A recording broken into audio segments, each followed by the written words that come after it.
Morning children's. అందరికీ నమస్కారం. ఈరోజు తెలుగు భాషకు సంబంధించి హల్లులను ఎలా పలకాలి, అసలు హల్లు ఏ విధంగా మనం పలకవచ్చు, సాదాగా ఉన్నటువంటి హల్లులు ఏ విధంగా పలకాలి అండ్ మరియు ఒత్తుగా ఉన్నటువంటి హల్లులను ఎలా పలకాలి అనే విషయాన్ని విడివిడిగా నేర్చుకుందాం. దీంట్లో ముందుగా ఈ వీడియోలో సాదాగా పలికేటటువంటి హల్లు అక్షరాలు ఎలా ఉంటాయి అనే వాటి గురించి క్షుణ్ణంగా నేర్చుకుందాం.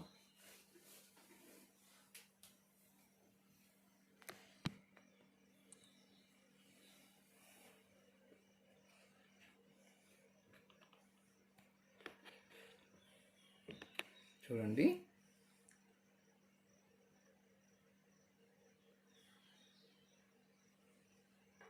ఇక్కడ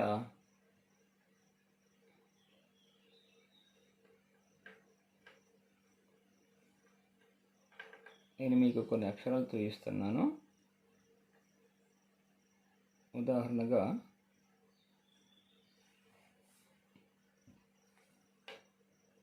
ఒకటి తీసుకున్నాను. మీకు కనిపించే అక్షరం, మనకు కనిపించే అక్షరం డా అని అనుకోవచ్చు. అనుకోవడం ఏం లేదండి, డైరెక్ట్. సో మీకు తెలిసిన అక్షరమే ఇది.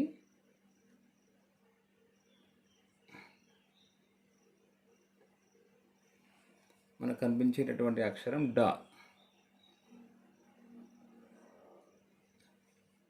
ఈ డా అనే అక్షరం గమనించినట్లయితే ఇక్కడ జట్టా లేదు, డా అని పిలుస్తున్నాం, సాదాగా పలుకుతూ ఉన్నాం.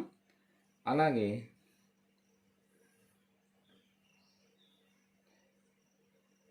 ఇంకో అక్షరాన్ని తీసుకుందాం. ఇప్పుడు మనం చూస్తున్నటువంటి అక్షరం బా. బా అనే అక్షరాన్ని మనం చూస్తూ ఉన్నాం. ఇంకొక అక్షరాన్ని తీసుకుందాం.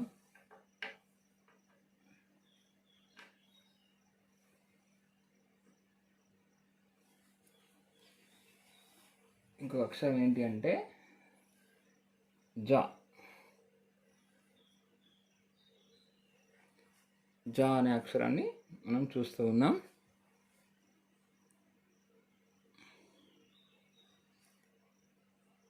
ఈ అక్షరాన్ని కానీ, జాని కానీ, బాని కానీ, డాని కానీ చూసినట్లయితే మనము ఏం గమనిస్తామంటే వీటిని సాదాగా పలుకుతూ ఉన్నాం. అంటే సాదాగా పలికేటటువంటి అక్షరాలని వాటికి ఎక్కడ కూడా క్రింద జట్టా ఉండదు, జట్టా గుర్తు ఉండదు. కాబట్టి గట్టిగా హాశబ్దంతో పలకము అనే విషయం తెలుసుకోవాలి. క, గ, చ, డ, బ ఇలా సాదాగా పలుకుతాము. అయితే ఇలా పలికేటటువంటి హల్లు అక్షరం అసలు ముందుగా ఏ విధంగా ఉంది అని అంటే మనం కొంచెం తెలుసుకోవాల్సిన విషయం ఉంది ఇక్కడ. ఈ జాని తీసుకున్నా, బాని తీసుకున్నా, డాని తీసుకున్నా, ఇలా ఏ అక్షరాన్ని హల్లు అక్షరాన్ని తీసుకున్నా అది ముందుగా ఆ అనే అక్షరానికంటే ముందుగా ఏ విధంగా ఉంటుంది అంటే నకారంపులతో ఉంటుంది. చూడండి,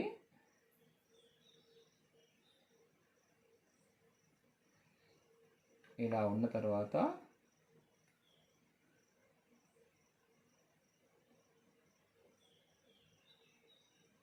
ఇక్కడ వచ్చేసి మనకు నకారంపులతో కనిపిస్తూ ఉంటుంది. ఒక నిమిషం.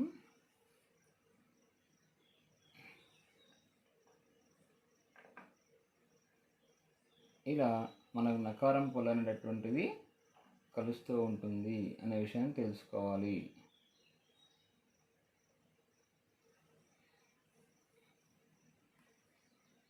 నకారం పొల్లు ఎప్పుడైతే వస్తుందో అప్పుడు ఇలాంటి అక్షరాన్ని మనం జ అని పిలుస్తాం.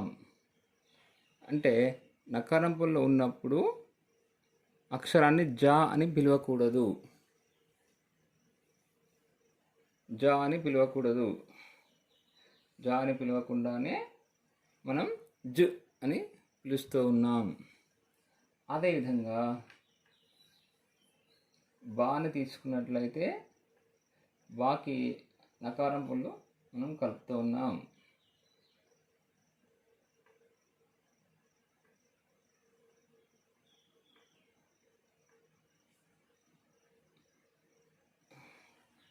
అంటే బాని ఇలా రాస్తున్నాం కాబట్టి బాకి నకారం పళ్ళు కలుపుతూ ఉన్నాం. ఈ నకారం పళ్ళు ఎప్పుడైతే కలుపుతున్నామో అప్పుడు మనం బ్ అని పిలుస్తాము. బ్ అని పిలుస్తాము. నకారం పళ్ళని బ్ అని పిలుస్తున్నాం కాబట్టి బా అని పిలవకూడదు, బా అని అనకూడదు. ఎందుకంటే నకారం పళ్ళు ఉంది కాబట్టి ఆ అనే అక్షరం రాదు. అదే ఈ యొక్క నకారం పళ్ళుని డా అనే అక్షరాన్ని కనుక ఇస్తే అప్పుడు ఏమని పిలవాలి? డ్ అని పిలవాలి. వెరీ గుడ్, చక్కగా చెప్పారు. అప్పుడు మనం దీన్ని డా అని పిలుస్తామా? లేదు, డ్ అని పిలుస్తాము. ఎందుకంటే నకారం పళ్ళు అక్కడ ఉంది కాబట్టి. అంటే కాని కానీ, గాని కానీ, చాని కానీ, బాని కానీ ఏ హల్లుకైనా కూడా నకారం పళ్ళు కనిపిస్తే దాన్ని చివర ఆ కానీ ఈ కానీ మనం ఎలాంటి అచ్చుని కలపకూడదు, కలపకుండానే పలకాలి. అయితే ఒకవేళ ఈ నకారం పళ్ళు కాకుండా తలకట్టు ఉంటే అప్పుడు తలకట్టు దేనికి గుర్తు? ఆ అనే అచ్చుకి గుర్తు కాబట్టి అప్పుడు తలకట్టు ఉంటుంది కాబట్టి ఆ అంటే డా అని పిలుస్తాము. అంటే అంతకుముందు ఈ యొక్క నకారం పుల్లుతో ఉంటుంది కాబట్టి డ్ ప్లస్ ఆ ఈ రెండు కలుస్తూ ఉన్నాయి కాబట్టి అప్పుడు డా అనే అక్షరం వస్తుంది. అలాగే జా ఉంటే జు ప్లస్ ఆ జా అని పిలుస్తాము. అంటే ఏ హల్లు అయినా ముందుగా నకారం పుల్లుతోనే ఉంటుంది కాబట్టి దానికి మనం ఏం చేస్తున్నామంటే అచ్చు అక్షరాన్ని మొదటి అక్షరమైన ఆని కలపడం వల్ల అది కాగా కానీ గాగా లేదా డా చా జా ఇలా పిలుస్తాము. కాబట్టి మనం గుర్తుపెట్టుకోవాల్సింది ఏంటంటే ఒక హల్లు పూర్తిగా మనం పలుకుతూ ఉన్నప్పుడు దాంట్లో చివర ఆ వస్తుంది కాబట్టి ఆ అక్షరం పూర్తిగా మనం పలుకుతూ ఉన్నాం. అదే గుణింతంలో చూసినట్లయితే మనకు ఆ నుంచి అంహా వరకు వరుసగా వస్తూ ఉంటాయి. Thank you very much. ఈ విషయాన్ని తెలుసుకోండి.